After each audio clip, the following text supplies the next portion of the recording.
if what you're saying isn't being recorded, you might as well have not said it. That's for you guys.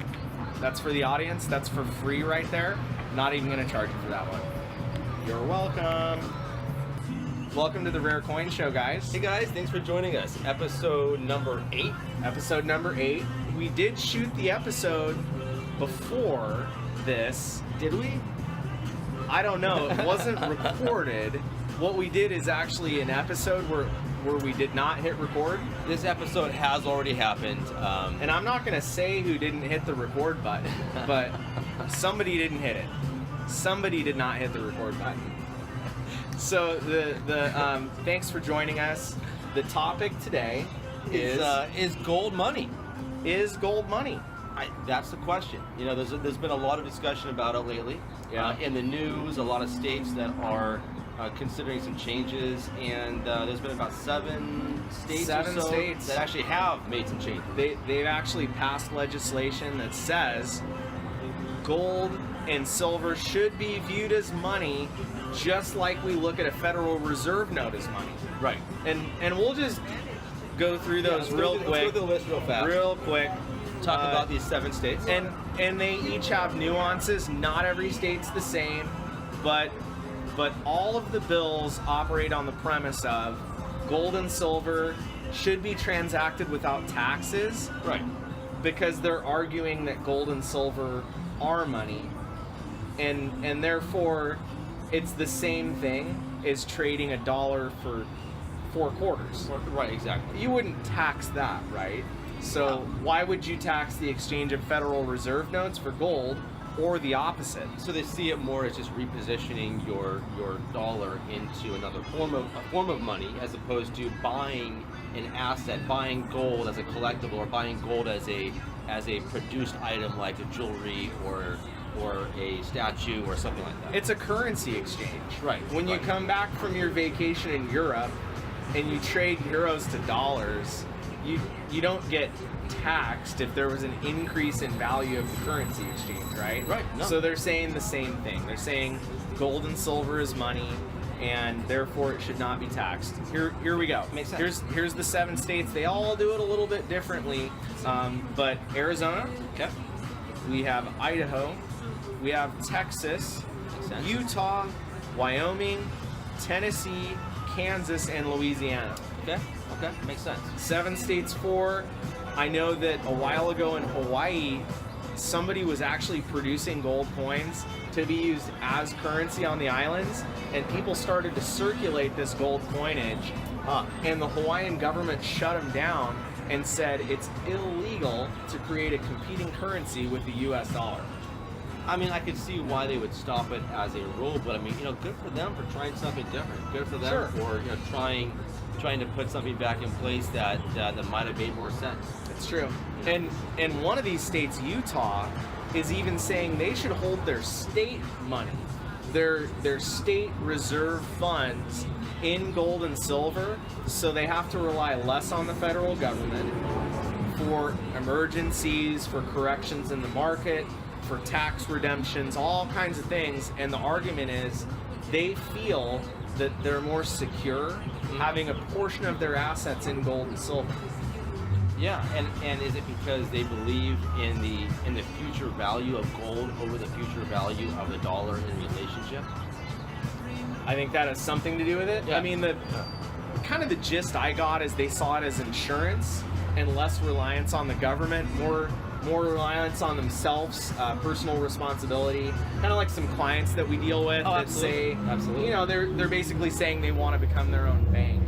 But over long periods of time, though, gold really has outshined, the dollar.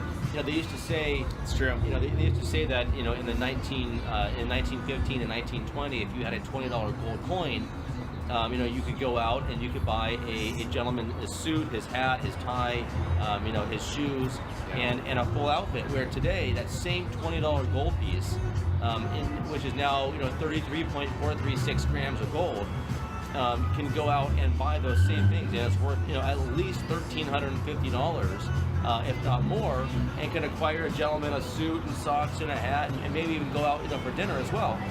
Where the dollar, $20 back in 1915, what's it going to buy you today? Right. You know, maybe a candy bar. I mean, look at the pure numbers, right? Gold was $20 an ounce in 1913. Now it's $1,350 an ounce. Right. So obviously something's happening. According to some information I've read, the dollar purchases only about 1% of what it purchased in the year 1900. So it's lost 99% of its value, and I've heard anywhere between 90 and there. So there's some arguments from economists on how we judge the value of what the dollar buys, but everybody agrees it buys substantially less now than it did then.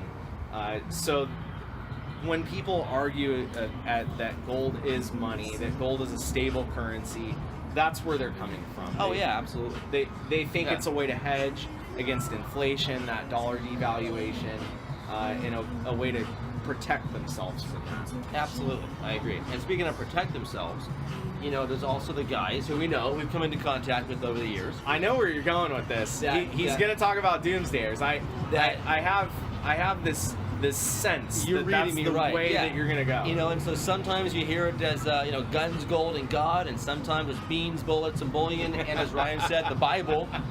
You know, but yeah, these are the guys that are packing their own ammunition. Yeah. That are storing, you know, jugs of water and 30,000 rounds in their bunker, and they're like hydrated food, looking at their neighbors with like binoculars and stuff. Like, exactly, today's gonna be the day. I know it. And of course, they typically have bags of junk silver. They do, and some gold coins.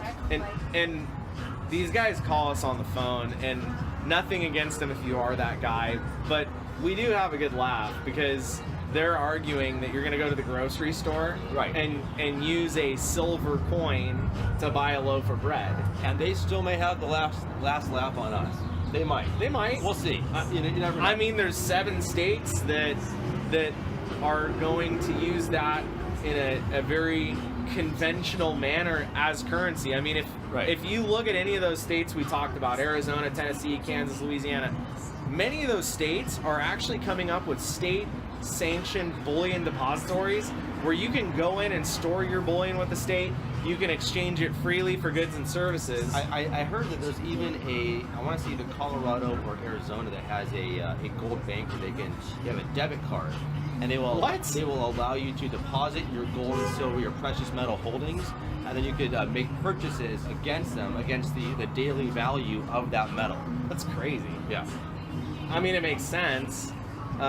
It sounds kind of complicated. Yeah, because that value is always fluctuating. Right. I mean, kind of back to what we were getting to, though. Although gold is very volatile as an asset, and if you look at charts, you'll notice that it has lots of ups and downs. It's kind of doing one of the two every single day. It's rarely flat. Although that's true, if you look at history, the trend is significantly upwards.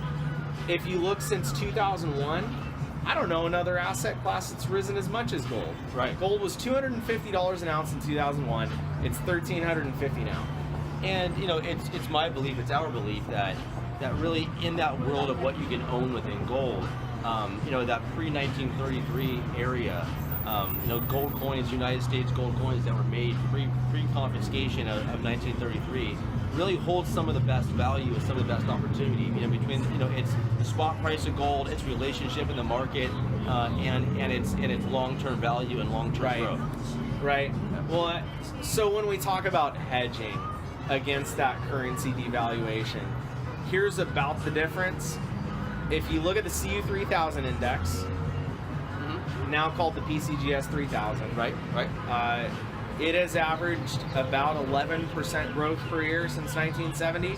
If you look at gold in the same time, it's about 3% a year. Right. So when we talk about what is the money that protects us the most from the U.S. dollar losing value, it is that pre-1933 gold. Right. It really does have the best of both worlds. You know, it does have a relationship to gold. It has that ounce of gold in it. So as the intrinsic value increases, it goes up with it.